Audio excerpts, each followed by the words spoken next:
Hey guys, this is Angel's Tunes, and we're going to take a look at Shadowmoon Burial Grounds, which is a level 97 200 dungeon, and it is in beta version, so they are still working on it, and the content is not final, so it's most likely a change way before it goes live. And the first boss you're going to see is Sadana Bloodfury, but I left the trash fights in just for people who want to see the whole dungeon, and not just the boss fights. Well, thank you for watching, and I'll see you at the boss fight.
Hello guys, we've reached Sadana Bloodfury. There are a few key points that she does that you need to watch out for.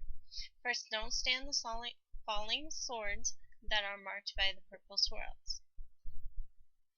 Number 2, she summons an ad. The ad will spawn right directly across from her. Just look for the purple beam. You need to stun and kill the ad before it reaches her. If it reaches her, it heals her for 20% and increases her damage by 10% each time you fail to kill the ad. Number 3, after the ad phase, she always casts Whispers of the Dark Star, and it must be healed through. So your healers need to be on the ball because it does a ton of AoE damage. Number 4, Dark Eclipse. As you will notice, the middle ring of the platform will turn white. You need to run over those because those white runes reduce your damage taken by 80%. And you don't want to stand there for long because they do turn purple and do damage to you as well. After that, it's just rinse and repeat.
Hello guys, so we've just walked up on Nhallish. There are a few things that you need to avoid and one important phase.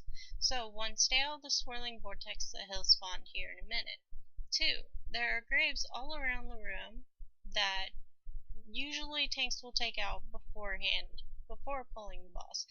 But if your tank doesn't take out the ads, they need to be just tanked and killed. Again, avoid this vortex. It's quite a bit of damage, and you don't want that going into the next phase. So when we get into this phase, if you see that there's this little glowy shadow person running around, well, that's your soul. He soul severed you. Well, you have to kill it, and then after it's dead, you run up and click on it. If you're a healer, it can be quite difficult, which the phase can end if you just keep yourself healed, and it'll automatically port you out. When you come out of this phase, he starts summoning purple swirls all over the place. Just avoid them. It's not too hard to avoid. It looks like a maze on my computer, really. Okay, so just avoid them, heal up people who don't avoid them, and you should be alright.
guys, we've just arrived at Bonemaw. He can be a little difficult, and he can be a little finicky, as you'll see later.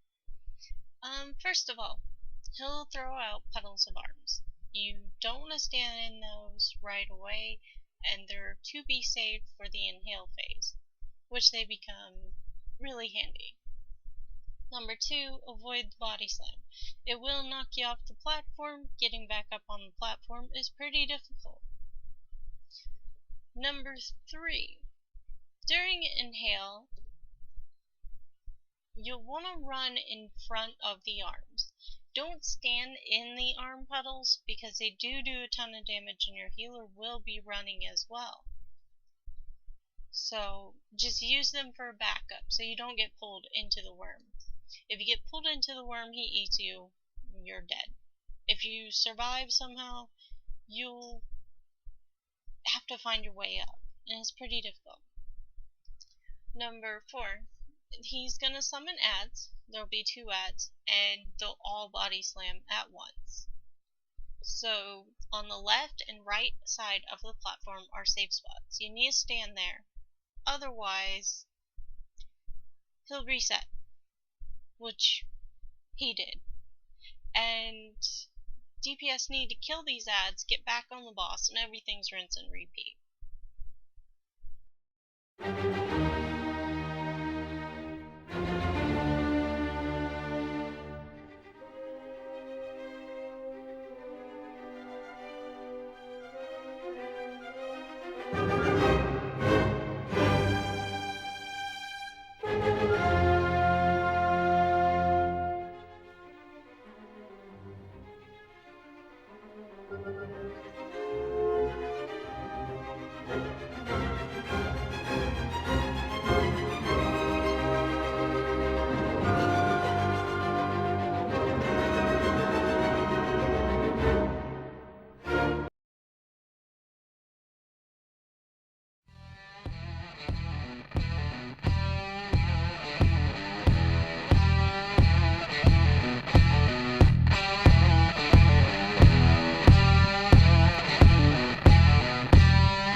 interested in the Ner'zhul. He's the last boss.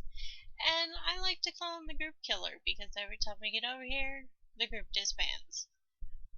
Tanks need to avoid malevolence. Don't face it towards the group. Don't face it towards the melee. 2, he drops out little runes on the floor. Actually, they're not little, they're kind of big.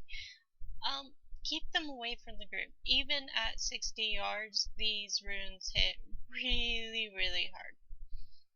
3, if you remember Sylvanas from In Time, all these skeletons form and you had to kill one in order to get inside the circle.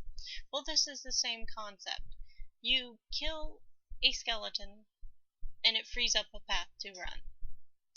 Now, all the DPS have to be on the same skeleton, so just mark a skeleton, burn it down, and you'll have your way. But it doesn't work out in this run, so I apologize for not having the Ner'zhul clear, but he's a little bit overpowered and not a lot of people want to stick around.